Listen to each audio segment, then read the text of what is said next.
have transport. Wow.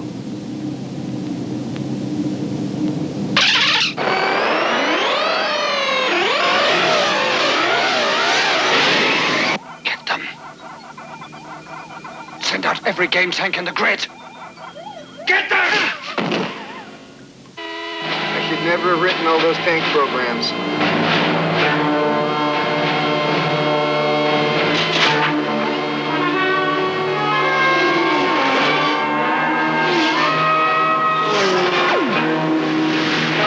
Target's leaving protected field.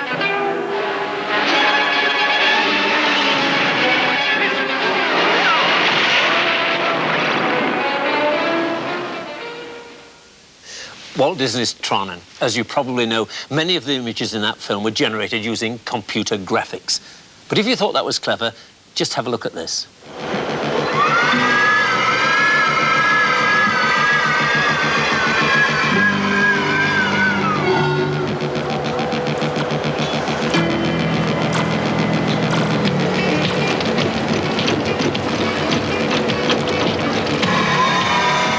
Well, that short clip is an extract from a film called The Works, being made by computer graphics artists at the New York Institute of Technology.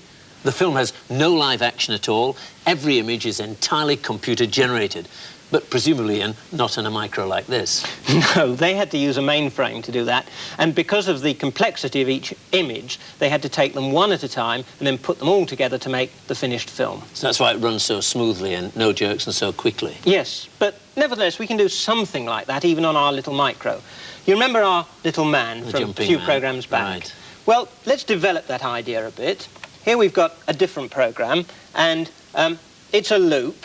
The interesting line is line 30.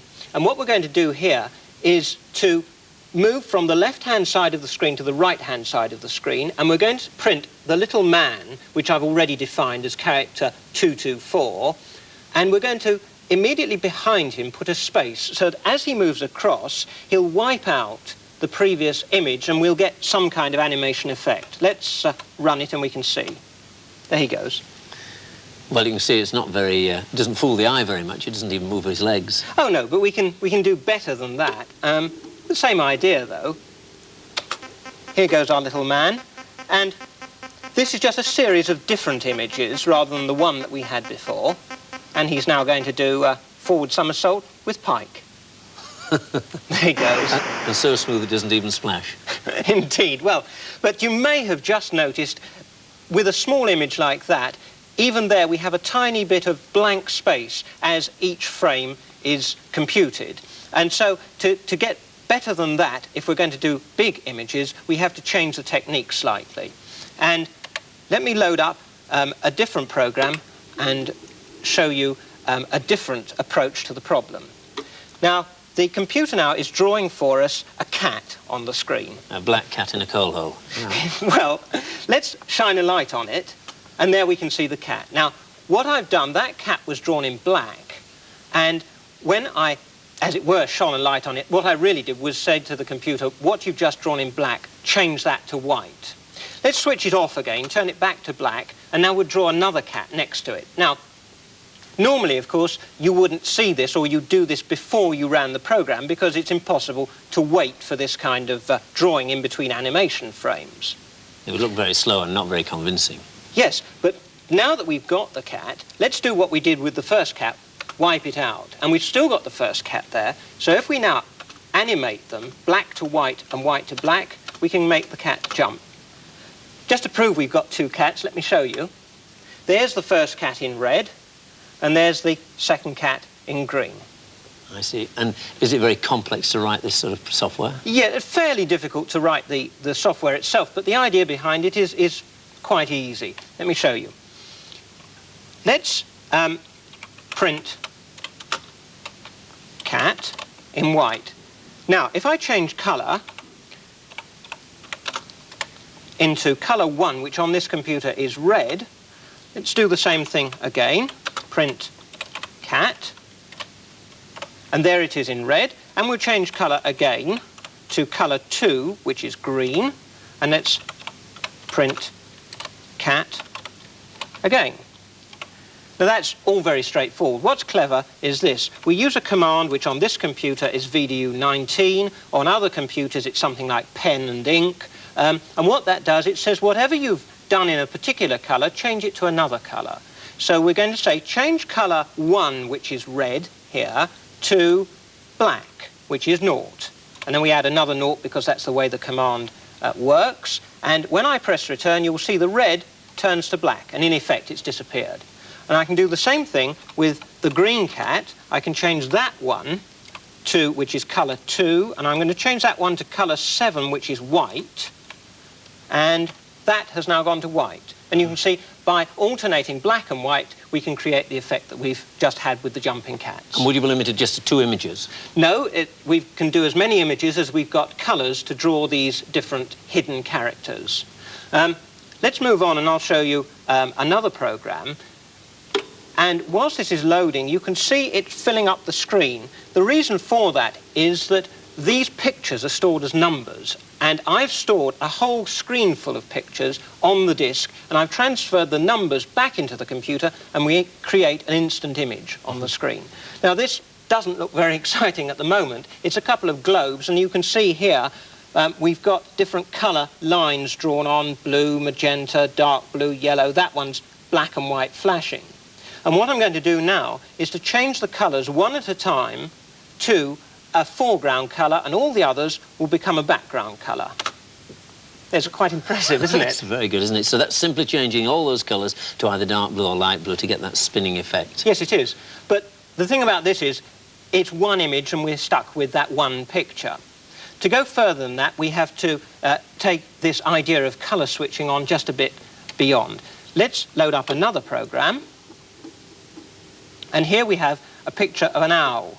And what I'm doing here is drawing each new position of its wings, and I'm rubbing out the previous one using the same idea of switching to the background colour.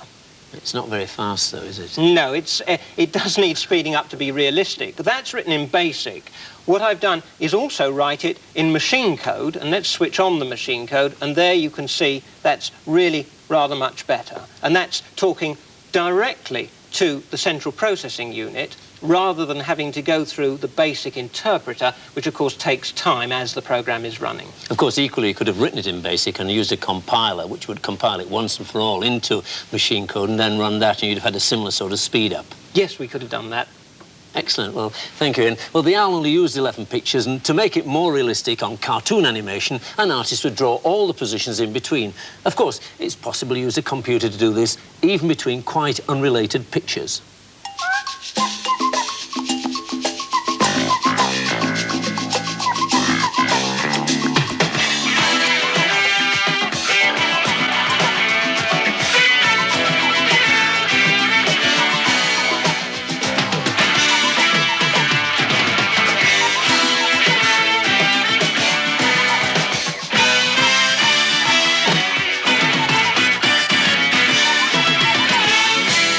That technique was actually called in-betweening. Let me show you on our micro.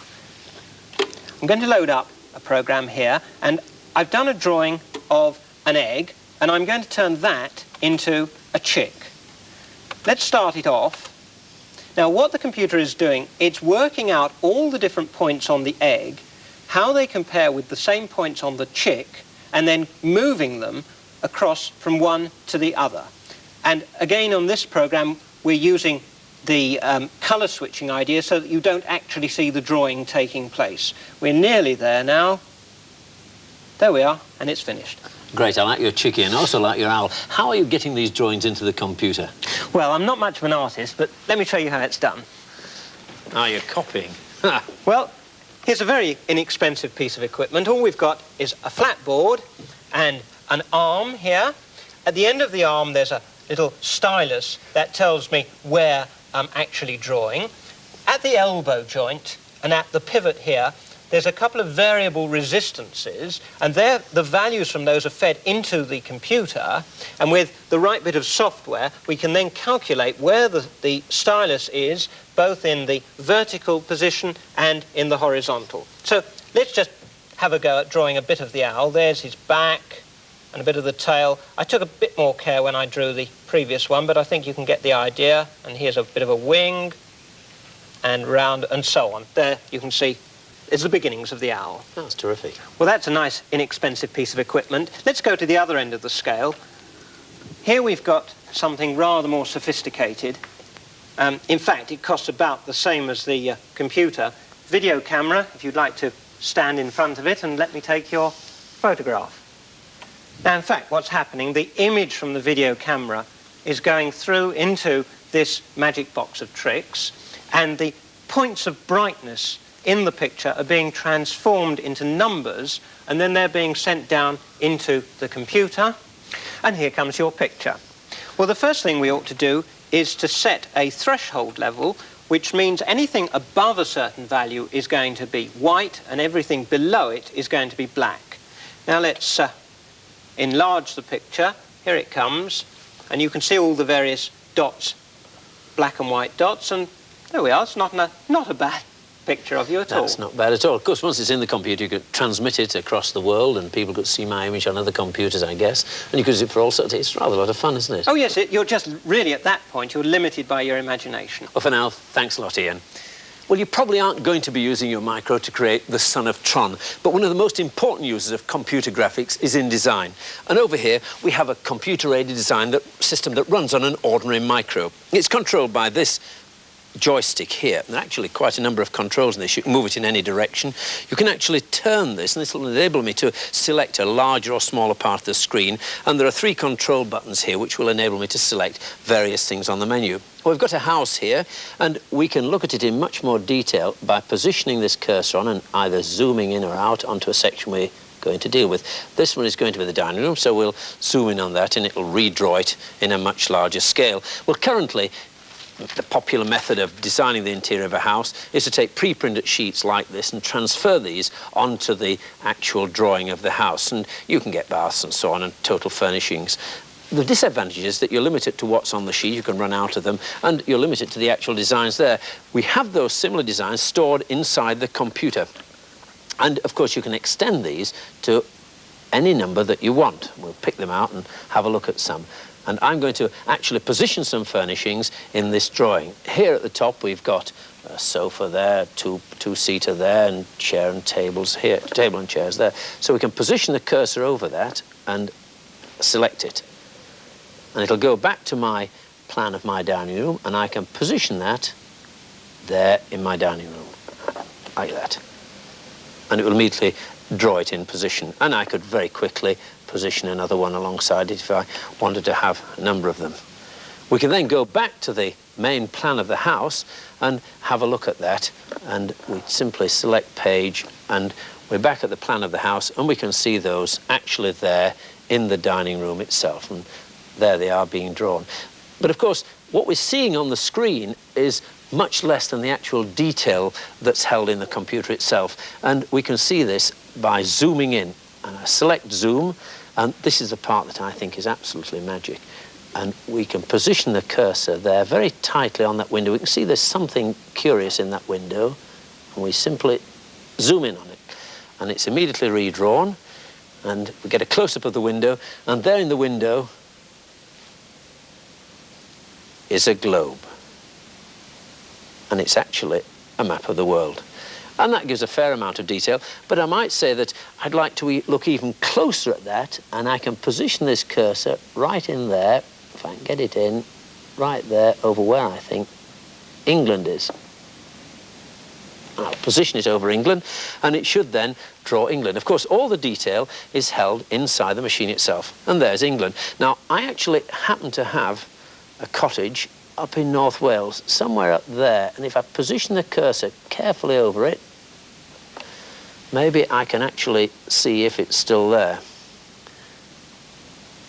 And there's the Llŷn Peninsula, and there indeed is the cottage. And what is even more incredible, I can still keep going and have a look in that dormer window up there. With a bit of luck, I might even find that there's a globe in the window, and indeed there is, but this time it's in the other window. It looks as if I could go on zooming in forever if I wanted to. But actually I'm not zooming in, I'm just going through various levels of information. And actually it's quite important to do that because we can print out what we've got on the screen in much greater detail than we can actually show. Well, this is a real application for microcomputer graphics, and there are hundreds of these installed and in use in drawing offices throughout the country. It's cheap and it's easy to use. Now, it may look complicated to design a house, but it's nothing like as difficult as designing something we all take for granted. The craft of making shoes really hasn't changed much over hundreds of years. Essentially, a flat piece of leather is stretched round a mould or a last, and the sole is either nailed or glued on the bottom.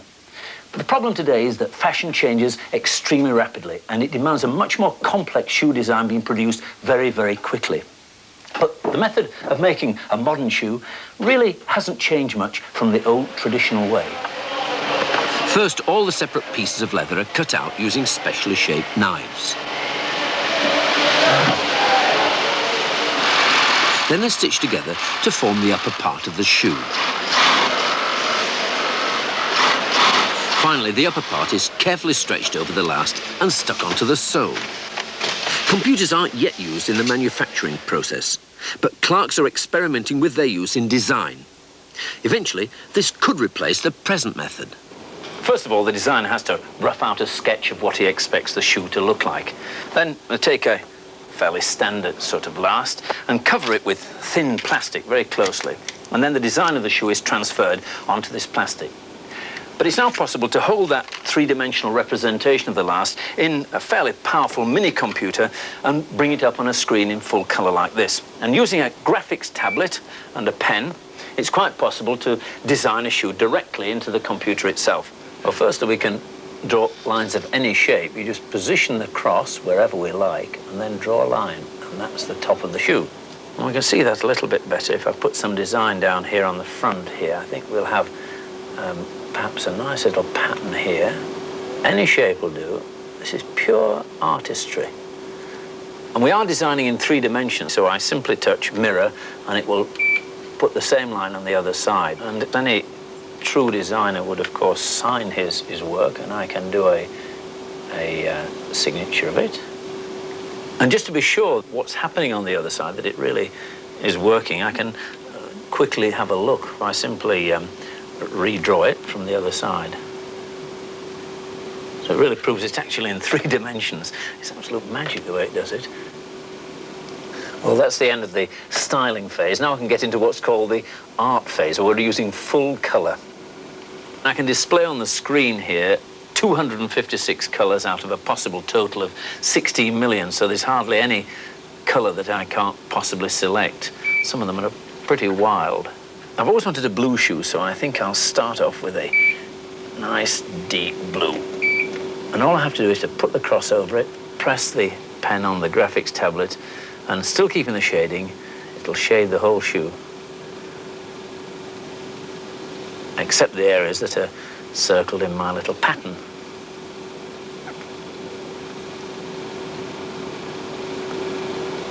It's just magic. Now all I've got to do to colour the rest is to pick various colours, say a nice red like that, and put it over the area I want to colour, and it will fill in that area. And I can keep on doing that. I pick another colour, perhaps a nice bright yellow. I have that one, and I think I need some green.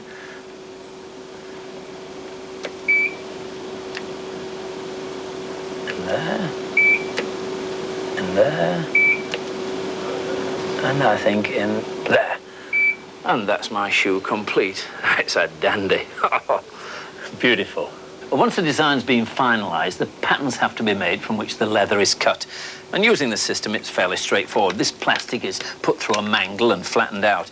But making one of these for every size of shoe would be very laborious. But of course, on the computer, the process is exactly the same. The computer itself flattens out the pattern, but it can produce without any effort one for every different size. Well, for some reason, they declined to put that shoe into production. The 3D image was created by the computer using a large database of information about what shoes look like from various viewpoints. But what can we do on a micro, Ian? Well, Mac, on the micro, we can work in 3 dimensions as well. If we look at our model of the house here, what we're going to ask the computer to do is to draw for us this shed here in 3 dimensions. And the way it's going to tackle the problem, it's going to take an imaginary point in the middle of the shed and calculate the distances between the centre and each of these corner points and then reproduce that on the graphics screen. Here we've got it working for us. And let me just point out to you at the bottom we've got the time that it's taking to draw each picture, and as you can see we're running at about a second a picture. Now that's a wireframe image, just like the model, and it's a bit confusing. What it would be nice to do would be to make it look more solid. And we can ask the computer to calculate for us which faces, which walls are in front and which are behind, and only draw the ones in front. That's called hidden line removal. As you can see, that takes about twice the amount of time to do that calculation. Let's go back to our wireframe and add a second object. We'll add a chimney. There comes the chimney. And again, we'll ask the computer to do hidden line removal for us. It takes much longer now to calculate. We'll see the time coming up. You can see it's drawing now the parts that are behind, and that's taking 9 seconds around there to do that calculation. Now, another approach is to do what we could call overpainting. And on that computer over there, we're doing that. What's happening is it's starting at the back left-hand corner of the image, and it's gradually moving forward. And as you can see, when it moves forward, it overpaints the picture behind, and we get this 3-dimensional image being produced. We can do very much the same kind of thing on our house. And here comes the coloured house, and it's going to draw a new picture for us and rotate it round. Now, we can do with this image, we can do really something very much like we saw in Tron at the beginning of the programme. We can take a picture of each of these images, add them together, and we can make our own cartoon film.